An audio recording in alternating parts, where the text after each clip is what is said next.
في القلب مشاعر أخفيها قد أشرقت الشمس عليها عن خطط لم أعبأ فيها ستكون بأيامي فرقا فحياتي قبل الحلقات تيه بضياع بشتاتي.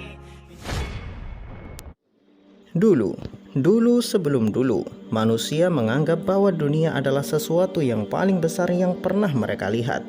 Dan bumi adalah benda terbesar yang tidak bertemu ujung, dan langit sesuatu yang tidak bisa dijangkau kecuali dengan imajinasi. Dulu sekali, bahkan dulunya dulu, manusia tidak akan pernah bisa menyangka bahwa seseorang dapat melakukan perjalanan melintasi dunia hanya dengan hitungan menit.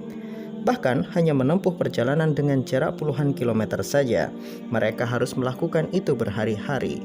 Dulu, 1400 tahun yang lalu, ada seorang utusan Tuhan memberitahu kepada manusia bahwa ia telah melakukan perjalanan menembus langit dari langit pertama sampai langit ketujuh, kemudian kembali lagi ke dunia dalam hitungan detik. Ya, ini adalah sesuatu yang sangat luar biasa sekali. Bisa dibayangkan betapa nyinyirnya orang-orang yang menjadi musuhnya pada saat itu. Mereka bersorak-sorai mengatakan Nabi Muhammad SAW itu adalah orang gila, sinting, kurang waras, menghayal, dan lain sebagainya. Hanya Abu Bakar yang setia menemani Rasulullah SAW. Bahkan ketika Abu Bakar ditanya tentang perjalanan Rasulullah SAW itu, Abu Bakar menjawab, "Bahkan jika Rasulullah mengabarkan sesuatu yang lebih hebat dari itu, aku akan percaya. Dia adalah utusan Tuhan yang menciptakan langit. Maka sudah pasti Tuhan bisa melakukan hal yang menurut kita tidak mungkin." Pada saat itu, hanya iman yang bisa menjadi jawaban bagi kaum muslimin. Tidak ada sesuatu apapun yang bisa menjelaskan bagaimana dan dengan cara apa Rasulullah SAW naik ke langit yang paling tinggi kemudian kembali lagi dengan waktu yang sangat singkat. Bahkan menurut riwayat, tempat tidur Rasulullah SAW masih sangat hangat. Artinya perjalanan Isra dan Mi'raj itu lebih singkat dari 1 menit. Ini adalah sesuatu yang sangat luar biasa. Perjalanan bermiliar-miliar tahun cahaya tetapi dilakukan dalam hitungan detik menurut manusia selain Rasulullah SAW. Bisakah sains menjelaskan tentang hal ini? Jawabannya adalah bisa, tetapi benar atau tidaknya, ya inilah yang bisa dijelaskan oleh sains. Saya akan gunakan pendapat Albert Einstein. Kisah menarik dari seorang Einstein adalah ketika ia dianggap gila karena teori relativitasnya. Menurut Einstein, segala sesuatu tidak memiliki sifat tetap, tetapi relatif dan mengalami perubahan. Ruang dan waktu adalah dimensi yang bisa dihitung dan bisa diukur. Teori relativitas terdiri dari 2 teori fisika, yaitu teori relativitas umum dan teori relativitas khusus. Teori relativitas khusus sendiri adalah teori yang menggambarkan perilaku ruang dan waktu dari perspektif pengamat yang bergerak relatif terhadap satu sama lain dan fenomena yang terkait dengan itu. Ya, mungkin ada yang bertanya mengapa Mimin yang bukan orang fisika tetapi banyak paham tentang fisika. Ya, soalnya istrinya Mimin anak fisika, jadi tinggal kursus sama istri aja, gampang kan? Kembali kepada materi. Einstein menerangkan bahwa tidak ada sesuatu yang mutlak dalam kehidupan ini. Segala sesuatu itu relatif dalam gerak dan kedudukannya, termasuk waktu dan ruang.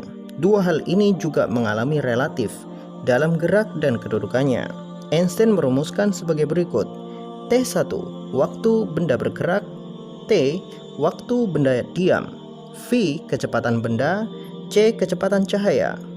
Einstein menjelaskan bahwa perbandingan nilai kecepatan suatu benda dengan kecepatan cahaya akan berpengaruh pada keadaan benda tersebut. Jika semakin dekat nilai kecepatan suatu benda dengan kecepatan cahaya, semakin besar pula efek di dalamnya.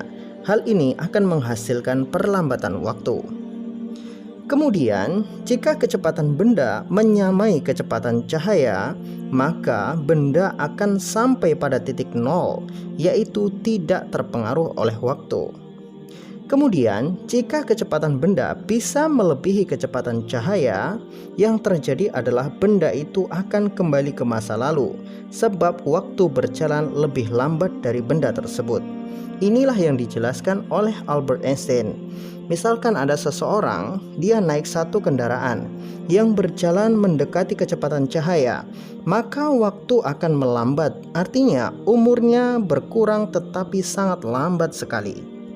Jika kendaraan ini yang ia naiki bisa berjalan sama dengan kecepatan cahaya, maka orang yang berada di dalam benda itu umurnya tidak bertambah juga tidak berkurang, artinya 0.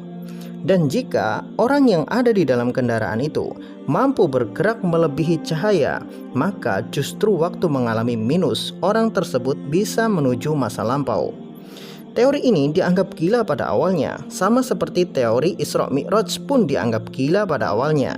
Namun ketika bukti ditemukan, yaitu partikel muon. Ya, penjelasan tentang partikel muon ini bisa Anda baca pada pembahasan fisika. Silahkan Anda buka sendiri di internet. Pasti ada dan banyak sekali penjelasannya. Kalau saya jelaskan, ya itu akan menjadi panjang, kali lebar, kali tinggi, kali berat, dan kali mumet. Ya. Ketika bukti adanya dilatasi waktu yang terjadi pada partikel muon ini ditemukan, maka teori relativitas khusus yang dulunya dianggap sebagai satu kegilaan, kini ditempatkan pada posisi yang pantas. Dan Einstein yang dulu dianggap gila, kini dianggap sebagai manusia yang super jenius. Nah, sekarang dari teori dilatasi waktu ini, kita bisa mengambil sebuah kesimpulan. Jika Rasulullah SAW pada saat Mi'raj menaiki buraq dengan kecepatan yang sama dengan cahaya, maka umur Rasulullah SAW tidak bertambah, tapi umur di bumi dan penduduknya terus bertambah seperti pada umumnya.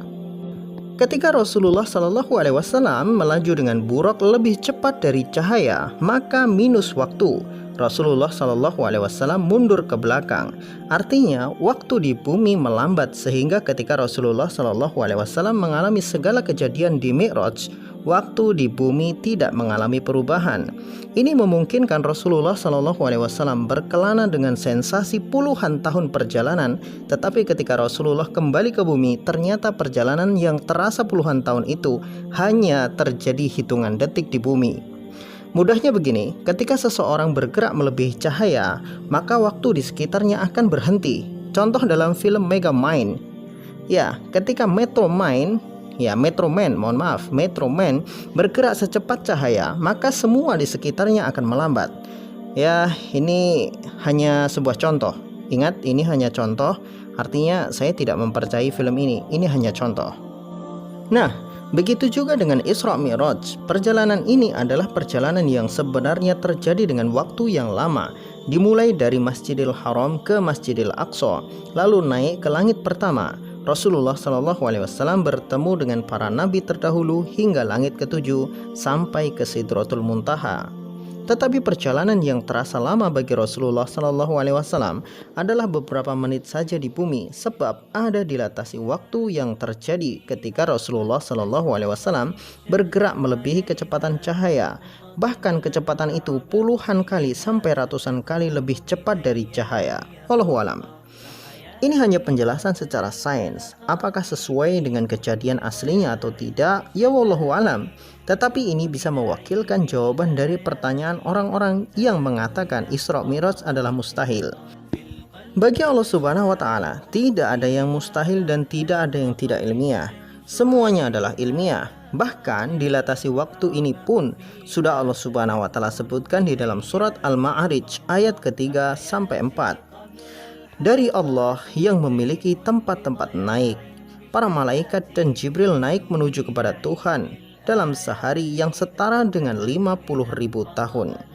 Jadi jelas sekali bahwa semua yang terjadi di dalam Al-Quran adalah ilmiah dan bisa dibuktikan secara ilmiah. Bagi umat Islam, hari ini harusnya tidak perlu lagi meragukan kisah ini. Ingat baik-baik bahwa manusia mampu menciptakan pesawat supersonik yang mampu meluncur dengan kecepatan 2 kali kecepatan suara. Maka Allah Subhanahu wa taala mampu menciptakan buraq yang mampu meluncur ratusan kali lebih cepat daripada cahaya. Dan harus difahami dengan baik bahwa kemampuan makhluk itu berdasarkan asalnya. Manusia tercipta dari tanah yang diam, tapi manusia bisa berlari lebih dari 100 meter per 5 menit. sedangkan malaikat dan buruk tercipta dari cahaya, maka mereka mampu bergerak puluhan kali lebih cepat daripada cahaya itu sendiri. Wallahu a'lam bishawab. Semoga bermanfaat.